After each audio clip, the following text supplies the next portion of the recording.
Hello everybody and welcome to the season review vlog for Wonder over Yonder season 1. Yeah, it's been a long time coming now, hasn't it? But yeah, let's start with this because it's before we move on to season 2. So, there's a lot to say about the season or the show just in general. I don't know exactly what the future will bring with it, but let's start with the basic idea that I think this is the first show that I've done a commentary of that has a very, not only an episodic format, but very, very loosely structured story format just in general, because we do change the main character's point of view, or the main character who we are following for any given story changes quite rapidly from basically the polar opposites, from wonder to hater quite often even, and that is not uncommon for cartoons, shall we say? More, shall we say, just purely entertainment, and not anything invocative or anything like that. But it certainly makes the story very, very interesting. Like, even though it is typical, it does provide a lot of interesting storytelling moments, and the show does take full advantage of the ability that it can focus on a lot of different characters that we have in the show, such as Hader, Peepers, or a number of those other side characters. Now, the show still is not very. It doesn't have a very clearly defined structure. I mean, certainly it does follow a normal, traditional pacing that is very typical for a cartoon show, and it does follow it to to a freaking T, huh?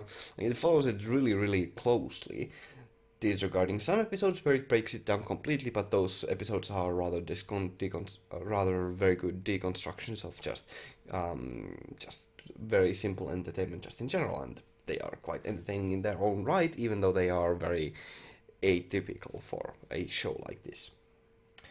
Um, I don't exactly. I do recommend the show though, because like it has been really enjoyable, even though it hasn't been it really has become being very, very, very good. Like it isn't exactly amazing, but it is always at the very least good. At the very least, okay. The one thing that the show has going for it is that it is constantly good. It is very, very consistent. It never gets to a level where it is unbearably bad. It certainly does have some episodes where I was very indifferent and didn't have all that much to say, but that kind of happens when you have so many episodes. But I still do like really, I do recommend the show because it does have a lot of really good moments, and it does have actually quite a lot of fun little references, and all pop culture references are always kind of nice, especially when you are not overtly bombarded with them. And yeah, but let's get on with the actual statistical side of things, because that's gonna be the easier format here. So let's first talk about the sound design, which is actually something that I really have.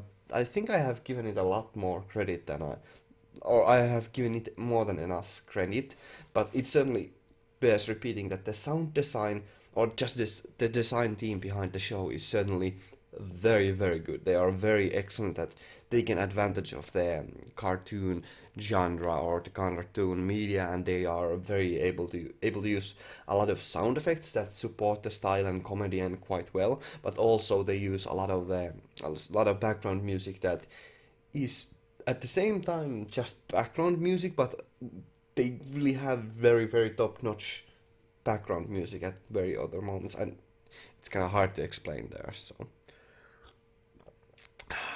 anyways, sound design wise, I really do like the show. Like, not only like it is very rare for me to compliment sound effects, but the show has some of the best sound effects that I've so far witnessed. That's not saying much, but whatever. On the voice acting department, they are pretty freaking great. Like, all of the main characters have really good voice actors, and all of the unimportant characters, all of the side characters, or those some random side characters, such as some of the watchdogs, they have, I think, purposefully a bit less, a bit partially poor voice actors, but they are meant to sound indifferent, and they do that just kind of supports that. But all of the voice actors I found to be at the very least very fitting for the character, and well, for all the main characters, they were really, really quite good.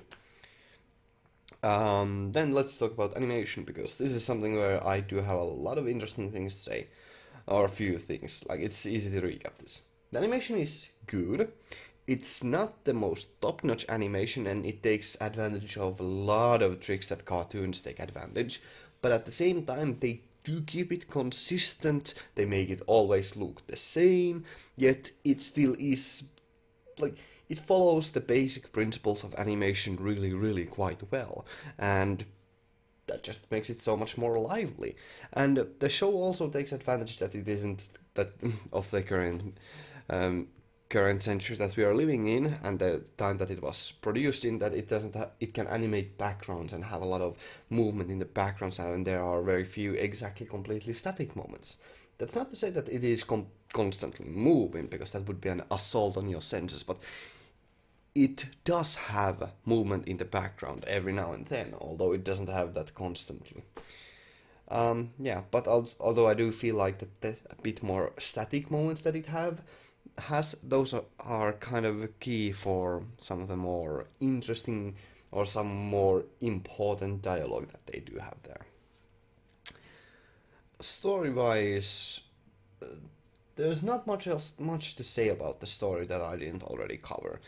Like, it is episodic format for sure, but it does have a lot of character building to it, and a lot of world building, and that is good. It also establishes basic rules of the world also, which is really quite important, and it does it quite well. The general structure of the episodes, however, they are, shall we say, quite simplistic. They are, well, they start with a single idea, like that you can basically judge what the episodes will be about if you just take a look at the titles. That's not bad. Au contraire, that's quite good, because it means that they can take a very, very simple concept and stretch it out an episode. They do have some episodes that feel like they were too stretched out, but often it just feels like they were able to take a simple concept and somehow make an episode out of it without it seeming to overstay its welcome. Now the characters.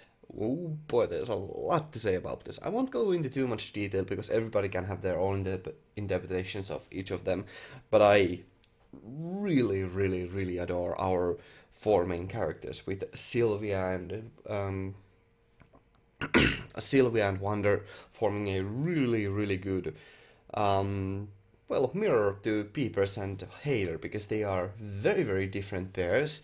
Each of them are their own characters, and they are all really quite entertaining, and they all get a fair amount of screen time. And the show certainly knows that it has a surprisingly varied cast of main characters, and takes advantage of that by providing a lot of interesting, a lot of different stories, even some stories from different perspectives. And those two episodes were quite awesome to see. But yeah. Anyways, the season certainly was top-notch. I wasn't exactly the most enthralled by this show, but I was never exactly bored with it. It always, at the very least, one of the greatest things that the show has for it is that it has really, really quite good comedic pacing. It sometimes feels too fast and too rushed, but I'd rather have that than to have it really just snail along for an entire episode. Better that it feels like that it went by so fast, because that leaves you wanting more.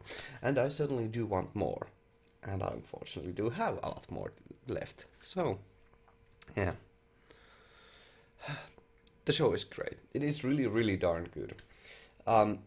It's not excellent, but it is entertaining, and it is quite good. And for now, I am quite sad that we don't have season 3.